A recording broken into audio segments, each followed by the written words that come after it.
आपने कहा कि पाकिस्तान पीपल्स पार्टी हो या नून लीग दोनों चाहती हैं बस इलेक्शन हो जाए, लेकिन सवाल पाकिस्तान तहरीक इंसाफ का, पीपल्स पार्टी को तहफुजात नहीं है, मगर खबरें ये है कि नून लीग चाहती है कि इलेक्शन के अंदर तहरीक इंसाफ पार्टिसिपेट नहीं करे। नहीं, मैं दुरुस्त कर दूं कि मेरी गट फीलिंग है, खबर नहीं है, अभी उनके ये फैसला हुआ नहीं है। मगर पीपल्स पार्टी की तरफ से जो बयानात भी आ रहे हैं और जो उनकी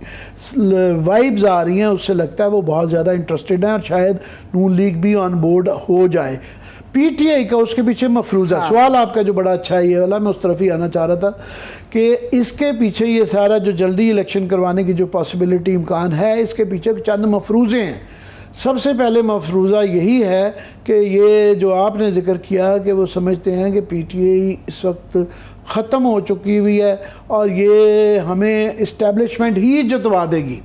आपने देखा उनको कोई फिक्र नहीं है, वरना इलेक्शन से पहले सियासी हुकूमतें उनको फिक्र होती है कि यार अवाम किस तरफ जा रही है, कि महंगाई है, लोड शेडिंग है, बेरोज़गारी है और बिजली के बिल बढ़ रहे हैं, पेट्रोल के बढ़, उनको कोई फिक्र नहीं है। उन्होंने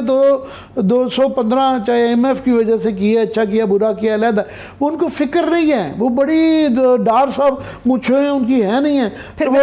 गाड़ी को यूं छेड़ के जो है ना वो कह देते हैं बड़े मगरूर होके इस बजट के अंदर, जिसके अंदर इतने टैक्सेस लगाए गए हैं और ये 5 रुपए पेट्रोल का भी शायद बढ़ जाएगा, 5 रुपए यूनिट पर डीजल ऑलरेडी बढ़ गया है, डीजल बढ़ रहा है और लोड्स बिजली आ नहीं रही, गैस की लोड शेडिंग हो रही है और उनको फिक्र नहीं है कि वो समझते हैं कि सिर्फ इस्टेब्लिशमेंट के कंधे के ऊपर रख के जो है ना ये हम फायर मारेंगे और ये अवाम मैटर नहीं करते। वो ये समझ रहे हैं और वो समझ रहे हैं कि ये अफसानवी मोहब्बत जो है ना, रोमांस इस्टेब्लिशमेंट के साथ ये चलता रहेगा। बस हमारे लिए वही काफ़ी है कि वो पीटीआई को, क्योंकि उनके ख़िलाफ़ है इस्टेब्लिशमेंट और इसलिए वो हमारे हक़ में है और हमारा ये काम ही नहीं है अपने आप को जितवाना, हमें जितवाने वाले जितवा देंगे।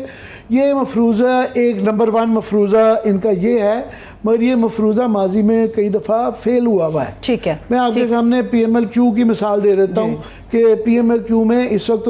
एक किस्म का मार्शल्ला है ना, वर्चुअल मार्शल्ला कह लें आप, कि बहुत ज़्यादा इस्टेब्लिशमेंट का रोल है मगर सामने नहीं है, बैकग्राउंड में रह के। उस वक्त तो मार्शल्ला था, एमरजेंसी थी मुशर्रफ के दौर में, 2002 का इलेक्शन था। कोई ये इतने कॉन्फिडेंट थे परवेज़ लाई साहब और चौधरी शुजात वगैरह और ये सारी PMLQ कि इन्होंने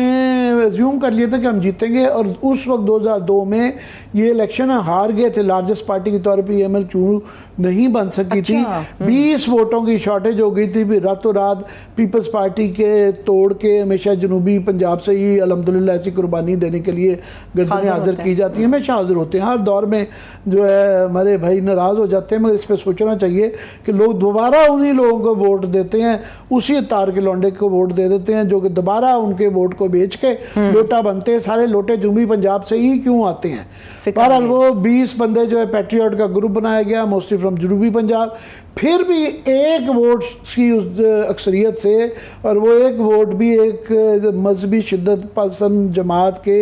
एक मेंबर था जिसके अगेंस्ट सारी पार्टीज थी, उसको तरले करके लाया गया, उससे वोट दिलवा के जमाली साहब बड़ी मुश्किल से बने थे। तो इसमें ये ज़ूम करना ना मफरूज़ा कि इन्हें कुछ नहीं करना पड़ेगा और अवाम के लिए ये कोई लोड शेडिंग मसला नहीं होगा, महंगाई मसला नहीं होगा, बेरोज़गारी मसला नहीं होगा। और सबसे बड़ा मफरूज़ा ये कि पीटीआई ख़त्म हो चुकी है, पीटीआई को किसी ने वोट नहीं देना, उनके तमाम लोग या जेलों में होंगे या तोड़ लिए जाएंगे या छुपे बैठे हुए हैं या वो इंडिपेंडेंट लड़ेंगे और कोई भी जो है ना पीटीआई का वोटर नहीं होगा। बस गलियाँ हो जाए मिर्जा वो समझ रहे हैं कि बस हम मिर्जा साहब बन गए हैं और मिर्जा साहब को हर एक ने ये वोट देना, कोई भी ब्रेक थ्रू हो सकता है। ये मफरूज़ा बहुत बड़ा है। ठीक है, मुस्लिम लीग नून ने इंतखाबी मुहिम शुरू करने का फैसला कर लिया इसी महीने से। कल मैं साबिक गवर्नर सिंध मोहम्मद जुबैर साहब को सुन रही थी, आमिर साहब वो ये बात कर रहे थे कि नवाज शरीफ साहब चंद हफ्तों में आएंगे। उसकी एक बड़ी लॉजिकल रीजन है, नाअहली के हवाले से जो केस था उसकी मुद्दत का तयन भी कर लिया गया, 5 साल वो नवाज शरीफ साहब के खत्म हो गए, 2018 से 2023 तक खत्म हो गए। केसेस में आपको कितनी नरमी होती हुई नजर आती है? कहा जा रहा है 12 अगस्त को असेंबली तहलील होगी, 14 अगस्त को मियां नवाज शरीफ साहब पाकिस्तान के अंदर सबको नजर आएंगे।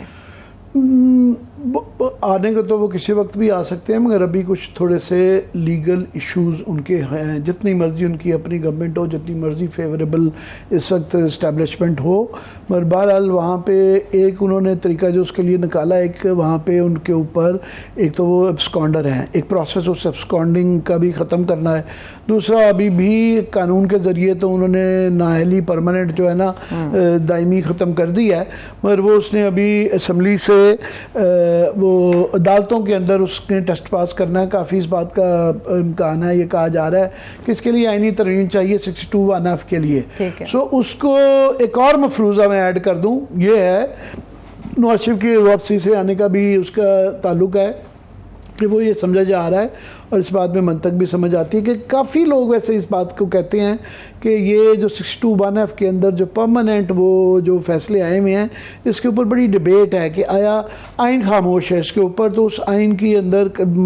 मुतादद फैसले आ चुके हुए हैं कि इसकी जो है ना इस तरह की, खुदा साहब का भी जो पनामा का केस है, बड़ी डिटेल उसके अंदर उन्होंने मंतक पेश की हुई है कि इसलिए इस तरह की वायलेशन के ऊपर हम परमानेंट जो है ना नाअहली है, तो शायद उसका रिव्यू हो। तो इंतज़ार सितंबर का है कि सितंबर में जब चीफ जस्टिस बदले जाएंगे तो जस्टिस फायज़ ईसा साहब का पहले ही इसके ऊपर स्टांस जो है फैसले में भी वो डिसेंटिंग कर चुके हैं अपने एक आधे में, कि यही है कि ये 62(1)(f) की उनकी पोजीशन ये रही हुई है कि ये दायमी नाअहली मुनासिब नहीं है। सो एक आसान तरीका, आइनी तरमीम मुश्किल है, उसके लिए 2/3 मेजॉरिटी दोनों हाउसेज में चाहिए, नेशनल असम्बली में भी, सेनेट में भी। तो दूसरा उसका एक तरीका है, वो है कि अदालत एक लार्जर बेंच बनाए, पिछले वाले बेंच से ज़्यादा बड़ा बेंच हो, और वो कह दे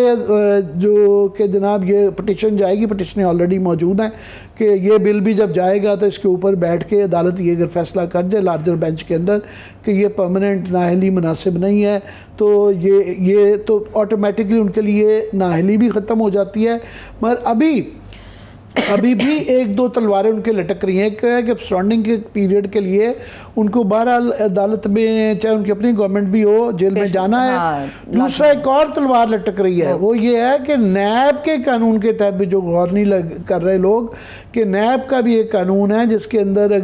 जिसके अंदर उनकी कन्विक्शन हुई हुई है, वो अदालत में अभी केस मौजूद हैं, उसके अंदर 10 साल की, जो मुझे याद पड़ता है कि 10 साल की नाअहली है। सो वो 10 साल अभी पूरे नहीं हुए हैं, ये उनके जो उसको अगर 2018 से लगाएं तो वो 5 साल ही बनते हैं ना,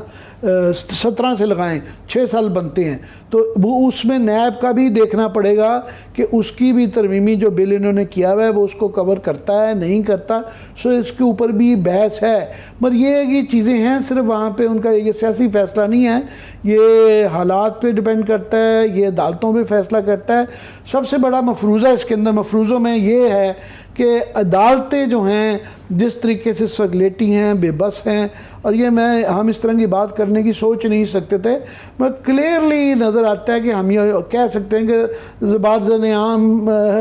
बात है कि 5-6 केसेस हैं, बड़े केसेस जिसके अंदर अदालतें लटकाई जा रही हैं।